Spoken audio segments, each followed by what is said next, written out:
Hi అండి. ఈరోజు మన స్పెషల్ రెసిపీ మోరింగా రైస్. చాలామందికి మునగాకు తినటం అస్సలు నచ్చదు. కానీ ఈ స్టైల్‌లో ఒక్కసారి చేసి చూడండి, ప్లేట్ మొత్తం ఖాళీ చేయాల్సిందే. మన ఇమ్యూనిటీని బూస్ట్ చేసే ఈ స్పెషల్ రైస్‌ని ఎలా చేయాలో చూసేద్దాం రండి. ఫస్ట్ కడాయి పెట్టుకొని పచ్చిశనగపప్పు, సాయమినపప్పు, ధనియాలు, ఎండుమిరపకాయ వేసుకొని ఫ్రై చేసుకోండి. ఇవి మంచి రంగు వచ్చాక తీసి పక్కన పెట్టుకోండి.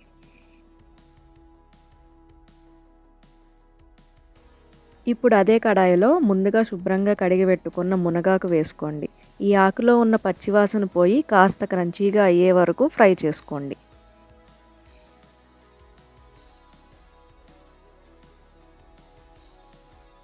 ఇప్పుడు ఒక మిక్సర్ జార్లోకి మనం ముందుగా వేయించి పెట్టుకున్న పప్పు దినుసులు అలాగే మునగాకు వేసుకుని వీటన్నిటిని కలిపి పౌడర్ చేసి పక్కన పెట్టుకోండి. ఇప్పుడు కడాయిలో కొంచెం నూనె వేసి తాలింపు గింజలు వేసుకొని బాగా వేయించుకోండి. తాలింపు గింజలు వేగాక దీంట్లోకి ఒక పచ్చిమిర్చి చీలిక అలాగే అల్లం వెల్లుల్లి పేస్ట్ వేసి పచ్చివాసన పోయేంత వరకు ఫ్రై చేసుకోండి.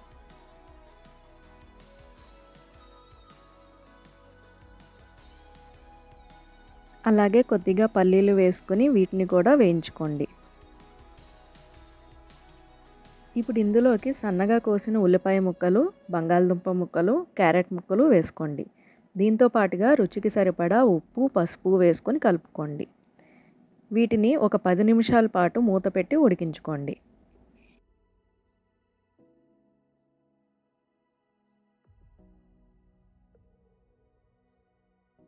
ఒక 10 మినిట్స్ తర్వాత చూస్తే ముక్కలు చాలా సాఫ్ట్‌గా ఉడికాయండి. ఇప్పుడు ఇందులోకి మీ రుచికి తగ్గట్టు కొంచెం కారం వేసి ముక్కలకి పట్టేలాగా అంతా ఒకసారి బాగా కలుపుకోండి. ఇప్పుడు మనం ముందుగా వండి పెట్టుకున్న అన్నం, అలాగే ముందుగా రెడీ చేసి పెట్టుకున్న మన స్పెషల్ మునగాకు పౌడర్‌ని ఇందులో వేసుకోండి. అన్నం మెతుకు విరిగిపోకుండా ఈ మసాలా మొత్తం ప్రతి మెతుక్కి పట్టేలాగా చాలా జాగ్రత్తగా కలుపుకోండి.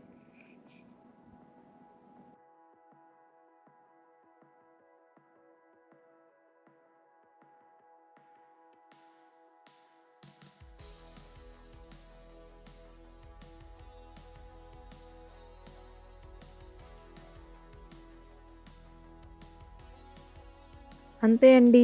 మన సూపర్ హెల్తీ మరియు టేస్టీ మునగాకు రైస్ రెడీ అయిపోయింది. మీరు కూడా ట్రై చేసి మీకు ఎలా కుదిరిందో కామెంట్ చేయండి. అలాగే మన ఛానల్‌ని సబ్స్క్రైబ్ చేసుకొని పక్కనే ఉన్న బెల్ ఐకాన్‌ని క్లిక్ చేయండి.